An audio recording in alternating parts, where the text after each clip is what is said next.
Commission में election commissioners की appointment से संबंधित हैं।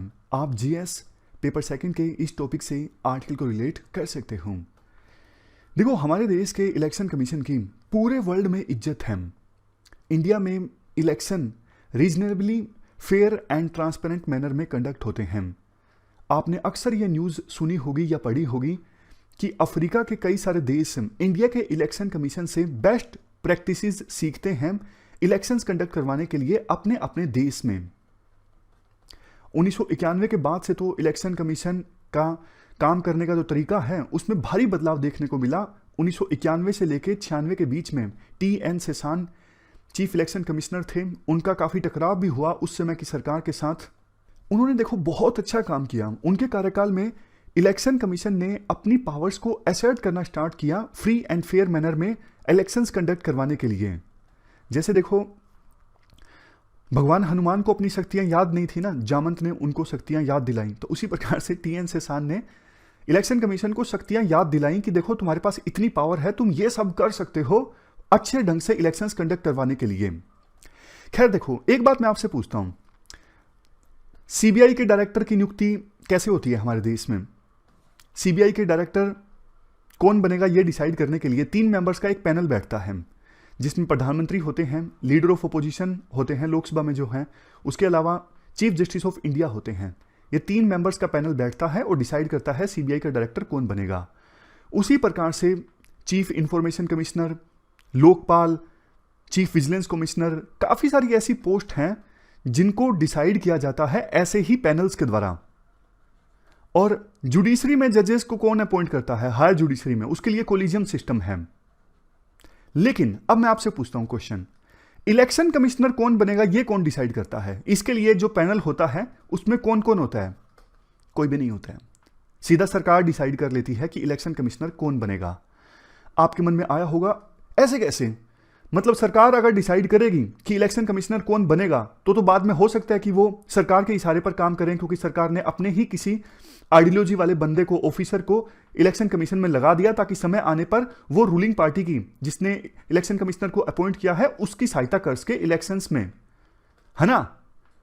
जी हाँ, यही तो बात है ना। राइटर यही क्वेश्चन रेज कर रहे हैं कि इतनी इंपॉर्टेंट पोस्ट है इलेक्शन कमिश्नर की, लेकिन इसको सीधा सीधा सरकार अपॉइंट कर देती है। सरकार अपनी मर्जी से किसी पर्सन को इलेक्शन कमिश्नर के तौर पर अपॉइंट कर देती है, तो फिर कैसे उम्मीद की जा सकती है कि वो पर्सन, वो ऑफिसर, आमतौर पे देखो आईएएस ऑफिसर को ही इलेक्शन कमिश्नर बनाया जाता है क्योंकि उनको एक्सपीरियंस काफ़ी ज़्यादा होता है एडमिनिस्ट्रेशन का, इलेक्शंस में उन्होंने पहले हिस्सा लिया होता है एज ए आईएएस ऑफिसर।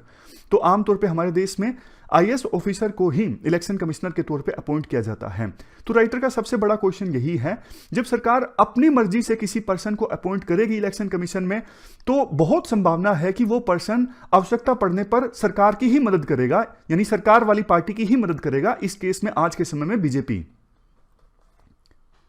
तो ये पहला पॉइंट है, याद कीजिएगा कि अभी इलेक्शन कमिश्नर की नियुक्ति में क्या इश्यूज हैं। पहला पॉइंट याद रखिएगा, possible biasness towards ruling party. अब दूसरा पॉइंट क्या है? पॉइंट आप बोलते हो ना याद नहीं रहते, पॉइंट याद करवाता हूं आपको। दूसरा पॉइंट है अगेंस्ट सेपरेशन ऑफ पावर्स। कैसे? देखो, जो इलेक्शन कमीशन है इंडिया में, वो सिर्फ इलेक्शन ही कंडक्ट नहीं करवाता, वो देखो एक क्वेसी जुडिशियल बॉडी भी है। आपने देखा होगा इलेक्शन के दौरान बहुत सारे इश्यूज आते हैं, विवाद पैदा हो जाता है, तो इलेक्शन कमीशन उन चीजों की सुनवाई भी करता है। जैसे अपोजिशन कई बार इशू लेके जाती है इलेक्शन कमीशन के पास, देखो सरकार तो जो मॉडल कोड ऑफ कंडक्ट है उसकी धज्जियां उड़ा रही है, पिटीशन फाइल करती है। कई बार सरकार भी इलेक्शन कमीशन के पास पिटीशन फाइल करती है, इलेक्शन कमीशन फिर उसकी सुनवाई करता है। बहुत बार पॉलिटिशियंस को 1 दिन के लिए, 2 दिन के लिए चुनाव प्रचार करने से बैन भी कर दिया जाता है। तो ये काम क्या है? ये इलेक्शन कमीशन का क्वेसी जुडिशियल बॉडी वाला काम है। अब देखो, जो जुडिशियल बॉडी होगी उसकी अपॉइंटमेंट की पावर, मतलब इलेक्शन कमीशन में जो इलेक्शन कमिश्नर होते हैं उनकी अपॉइंटमेंट की पावर पूरी तरह से अगर सरकार के पास रहेगी, तो फिर कैसे जो इलेक्शन कमिश्नर हैं वो फेयर मैनर में काम कर सकेंगे? जैसे जुडिशरी है, उनका यही तो तर्क है ना कि अगर सरकार जजेस को अपॉइंट करने लगेंगे तो फिर जजेस इंडिपेंडेंट होकर काम नहीं कर सकेंगे, इसलिए कोलिजियम सिस्टम सही है, ये जुडिशरी का तर्क होता है। लेकिन इलेक्शन कमिश्नर के मामले में अभी फिलहाल हमारे देश में यही चल रहा है कि सरकार पूरी तरह से इलेक्शन कमिश्नर्स को अपॉइंट करती है और बाद में वही इलेक्शन कमिश्नर जाके कोई ऐसी जुडिशियल फंक्शन परफॉर्म करते हैं इलेक्शन कमीशन के थ्रू, तो कैसे हम ये उम्मीद कर सकते हैं कि वो इलेक्शन कमिश्नर बिना बाइस्ड होके काम करेंगे अपना?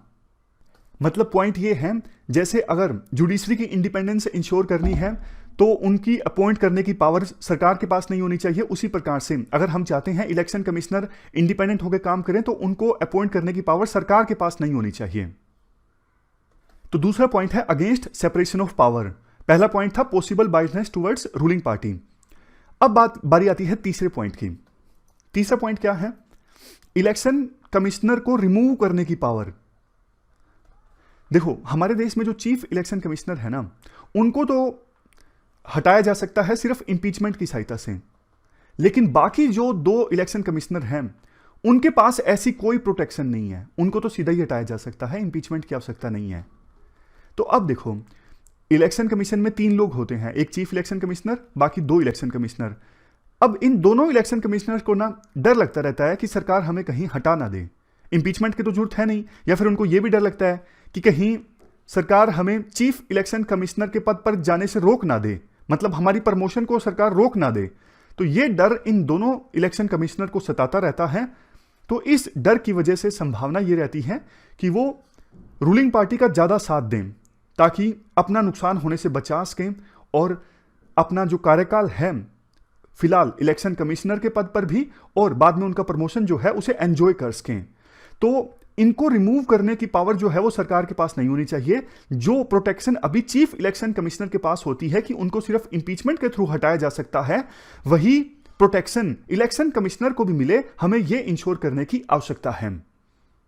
तो ये तो हमने इलेक्शन कमिश्नर की अपॉइंटमेंट से संबंधित या फिर दूसरे जो इश्यूज हैं इलेक्शन कमिश्नर से संबंधित उनको डिस्कस कर लिया।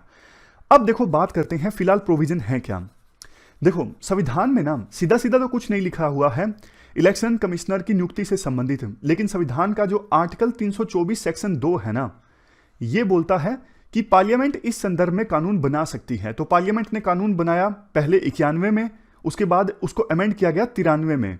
पहले तो हमारे देश में ना इलेक्शन कमीशन में सिर्फ एक ही इलेक्शन कमिश्नर हुआ करते थे, चीफ इलेक्शन कमिश्नर, लेकिन बाद में कानून चेंज हो गया, फाइनली अमेंड हुआ 93 में, और इलेक्शन कमीशन में इलेक्शन कमिश्नर की संख्या बढ़ के हो गई 3। समझ गए? लेकिन इलेक्शन कमिश्नर की अपॉइंटमेंट से संबंधित कोई अमेंडमेंट नहीं किया गया 1993 की अमेंडमेंट में। अब देखो, पिछले कुछ सालों में ये काफी सारे आरोप लगे हैं कि इलेक्शन कमीशन पूरी तरह से निष्पक्ष होकर काम नहीं कर रहा है। इलेक्शन कमीशन का अक्सर झुकाव देखने को मिलता है रूलिंग पार्टी की तरफ। अभी हाल फिलहाल में भी जो पीएमओ में प्रिंसिपल सेक्रेटरी हैं, उन्होंने एक मीटिंग बुलाई इलेक्शन कमिश्नर्स की, और इस बात पे काफी कंट्रोवर्सी क्रिएट हो गई थी कि जो प्रिंसिपल सेक्रेटरी हैं पीएमओ में, वो तो देखो एक एग्जीक्यूटिव अथॉरिटी है ना, वो कैसे इलेक्शन कमिश्नर्स की मीटिंग बुला सकते हैं? उनके पास क्या अधिकार है? इलेक्शन कमीशन को तो फ्री एंड फेयर मैनर में काम करना होता है ना, वो सरकार के निर्देशों पर थोड़ी ना काम करते हैं कि पीएमओ में प्रिंसिपल सेक्रेटरी बोल देंगे मीटिंग में आओ और उनको आना पड़ेगा। नहीं, ऐसा थोड़ी ना होता है। तो इस बात पे कंट्रोवर्सी जनरेट हो गई और फिर से मांग उठने लगी कि इलेक्शन कमीशन को आप मजबूत बनाओ। इलेक्शन कमीशन को कैसे मजबूत बनाओगे? इलेक्शन कमिश्नर्स की अपॉइंटमेंट को अच्छे से करके। राइटर इसके बाद ये भी बोलते हैं, देखो जुडिशरी के पास ना काफी सारी पिटीशंस पेंडिंग है इलेक्शन कमिश्नर्स की अपॉइंटमेंट से संबंधित। सुप्रीम कोर्ट ने 2018 में कुछ पिटीशंस को तो बल्कि कॉन्स्टिट्यूशनल बेंच के पास भेज दिया। इसके बाद राइटर बोलते हैं, देखो इससे पहले कि सुप्रीम कोर्ट इस पूरे मामले पर अपना वर्डिक्ट दे, सुप्रीम कोर्ट गाइडलाइंस दे, इलेक्शन कमिश्नर की नियुक्ति से संबंधित सरकार को एक्शन में आना चाहिए और इस इशू पर कानून बना देना चाहिए ताकि किरकिरी से बचा जा सके। वैसे भी बहुत सारी कमेटीज पास्ट में जो आई हैं इलेक्टोरल रिफॉर्म से संबंधित, उन्होंने सजेस्ट किया है कि इलेक्शन कमिश्नर की अपॉइंटमेंट के तरीके को बदला जाए। 1975 में जस्टिस तारकुंडे कमेटी ने यह रिकमेंड किया था कि एक पैनल की रिकमेंडेशन के बाद इलेक्शन कमिश्नर का सिलेक्शन हो, जिसमें प्रधानमंत्री हो, लोकसभा में ओपोजिशन के लीडर हो और चीफ जस्टिस ऑफ इंडिया। ये 3 लोग तो हैं सीबीआई का डायरेक्टर का पैनल डिसाइड करने वाले लोगों में। उसके बाद 2015 में लॉ कमीशन ने कहा था और 1990 में दिनेश गोस्वामी कमेटी ने भी यही बात बोली थी कि 3 मेंबर्स का ये पैनल हो और ये मिलकर डिसाइड करे कि कौन इलेक्शन कमिश्नर बनेगा। एआरसी सेकेंड एआरसी की 4th रिपोर्ट में 2 लोगों को और ऐड कर दिया गया कि एक लॉ मिनिस्टर और डिप्टी चेयरमैन ऑफ राज्यसभा, इनको भी कोलिजियम में ऐड कर लिया जाए और ये 5 लोगों का कोलिजियम मिलकर डिसाइड करे कि कौन इलेक्शन कमिश्नर बनेगा। लास्ट में अब बारी आती है कंक्लूजन की। देखो, हमारा जो देश है ना, वर्ल्ड की सबसे बड़ी डेमोक्रेसी है, और किसी भी डेमोक्रेसी में सबसे इंपॉर्टेंट पार्ट होता है elections. Elections free and fair manner में कंडक्ट होने चाहिए, तभी फाइनल जो लोग चुन के आएंगे वो लेजिटिमेट ढंग से रूल कर सकते हैं। अगर मान लीजिए इलेक्शन में इरेगुलरिटीज के आरोप लगते हैं, जैसे पाकिस्तान में बहुत बार लगते हैं, तो फिर 5 साल सरकार चलाना भी मुश्किल हो जाता है। लोगों को लगने लगता है कि हमारे देश में लोकतंत्र ठीक से काम नहीं कर रहा है। ईवीएम से संबंधित काफी क्वेश्चंस उठते हैं, आपको पता है। तो इसलिए इलेक्शन ना सिर्फ फ्री एंड फेयर मैनर में कंडक्ट होने चाहिए, बल्कि दिखने भी चाहिए, और उसके लिए आवश्यकता यह है कि इलेक्शन कमिश्नर की जो अपॉइंटमेंट है वो फ्री एंड फेयर मैनर में हो, और बाद में ताकि वो निर्भीक होकर काम कर सके, इंडिपेंडेंट होके। तो इसके लिए सरकार को कानून बनवाने की आवश्यकता है पार्लियामेंट के थ्रू। तो ये पूरा इशू हमने डिस्कस किया इलेक्शन कमिश्नर्स से संबंधित। चलते हैं आगे।